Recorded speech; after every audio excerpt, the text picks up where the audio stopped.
created our how the internal world created in our mind will produce results. हमारे mind के अंदर जो internal world है वो रिजल्ट्स कैसे प्रोड्यूस करता है.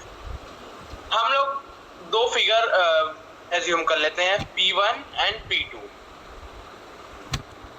Which is copy of each other. P1 और P2 जो है वो एक दूसरे का कॉपी है.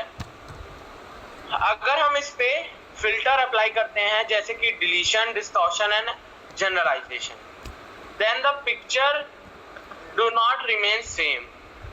It has then it will become two different pictures. ये दो पिक्चर्स पे अगर ये P1 है ये P2 है, इन दोनों पिक्चर्स पे अगर हम लोग फिल्टर अप्लाई करते हैं डिलीशन, डिस्टॉर्शन एंड जनरलाइजेशन, तो ये दोनों पिक्चर एक दूसरे से एकदम डिफरेंट हो जाएंगी. भले हैं एक दूसरे की कॉपी, लेकिन ये दोनों एक दूसरे से एकदम डिफरेंट हो जाएंगी.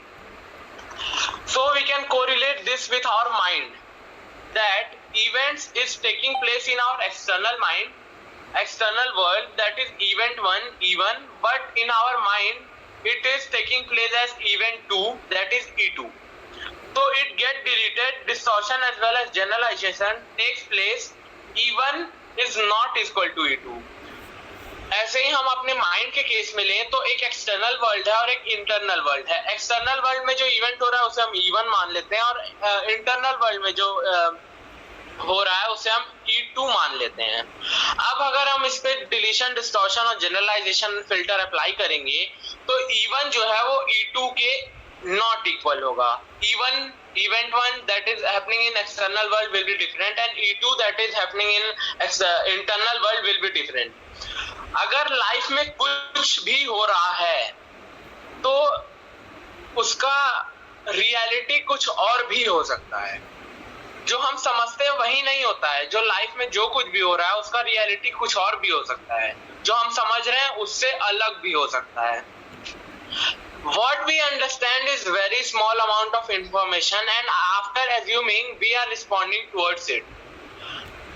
हम क्या समझते हैं, हम जो समझते हैं वो बहुत स्मॉल अमाउंट में समझते हैं, और उसी को समझने के बाद, सुनने के बाद, उसे एज्यूम करने के बाद हम उस चीज के प्रति रिस्पॉन्ड करते हैं.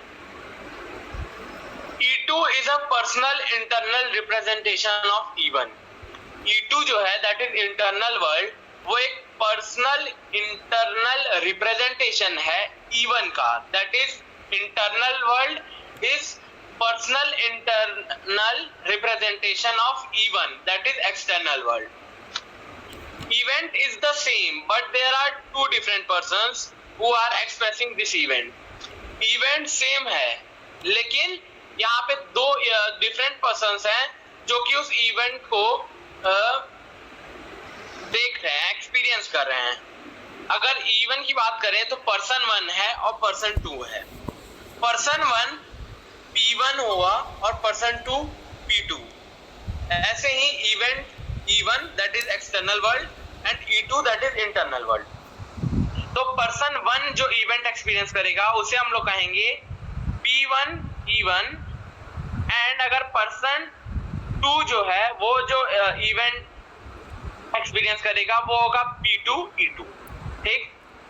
सो they have two different opinions for a particular event. उनका जो ओपिनियन है उस इवेंट के प्रति वो एकदम डिफरेंट होगा, क्योंकि इवेंट 1 जो है वो एक्सटर्नल वर्ल्ड में हो रहा है, और जो इवेंट 2 है E2 वो हमारे इंटरनल वर्ल्ड में हो रहा है.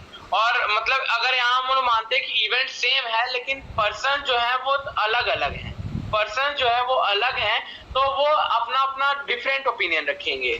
क्योंकि जैसा कि हम लोग जानते हैं हमारा ब्रेन जो है, हमारा माइंड जो है वो सेम नहीं हो, मतलब होता सेम है लेकिन हमारी थिंकिंग जो होती है वो अलग होती है. The type of thoughts or representation is going in our mind develops our body language और physiology.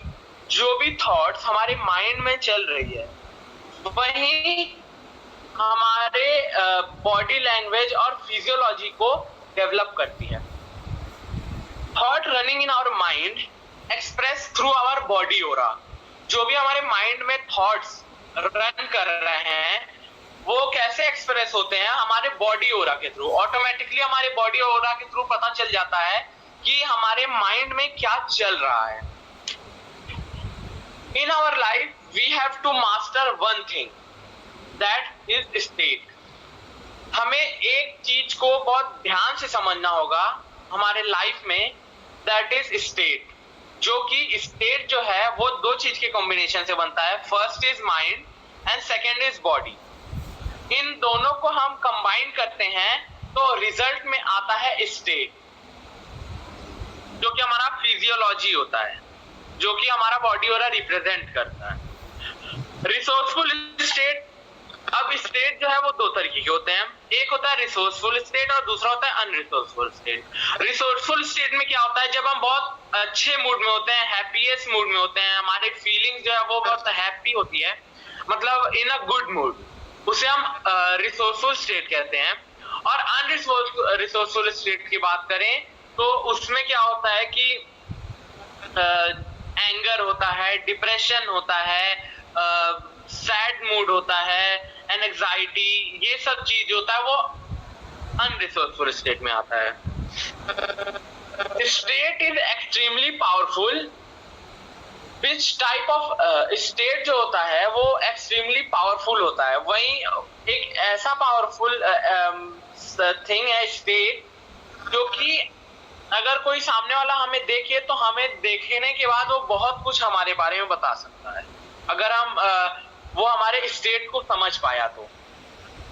Which type of action you take is depend upon in which type of state you are.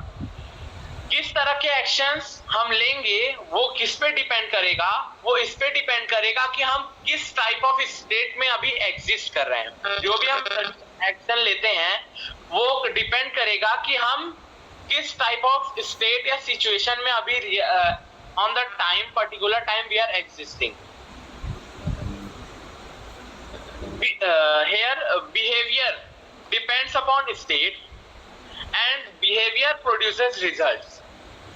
जैसा कि sir ने बताया कि action जो होता है वो रिजल्ट प्रोड्यूस करता है, तो इससे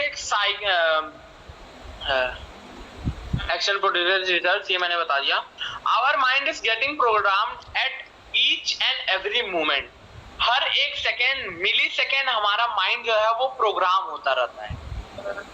ऐसा नहीं होता कि मतलब कुछ टाइम के लिए जब हम एंगेज हो तब हमारा माइंड प्रोग्राम हो या ऐसा कुछ।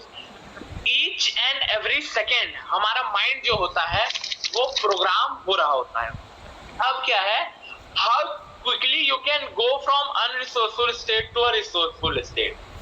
This model is NLP communication model. इस मॉडल को हमें इस मॉडल जो है जिससे हम अनरिसोर्सफुल स्टेट से रिसोर्सफुल स्टेट में जा सकते हैं, इस मॉडल को हम लोग एनएलपी कम्युनिकेशन मॉडल कहते हैं। When you have negative thoughts, then hold your physiology with happiness, confidence and take a deep breath to cope up with the situation। कोई भी अगर आपके अंदर नेगेटिव थॉट्स आते हैं तो सबसे पहले आप अपने फिजियोलॉजी को एकदम टाइटली होल्ड करिए, हैप्पीनेस और कॉन्फिडेंस के साथ, with a smile on your face, and उसके बाद एक डीप ब्रेथ लीजिए और उस सिचुएशन के साथ कोप कीजिए। In our moments of decision our density gets shape. हमारे जितने भी मोमेंट्स डिसीजन के होते हैं वो हमारे डेंसिटी को और शेप करते हैं, हमारे लाइफ को और बेटर शेप करते हैं। Last but not the least, don't look for shortcuts in your life.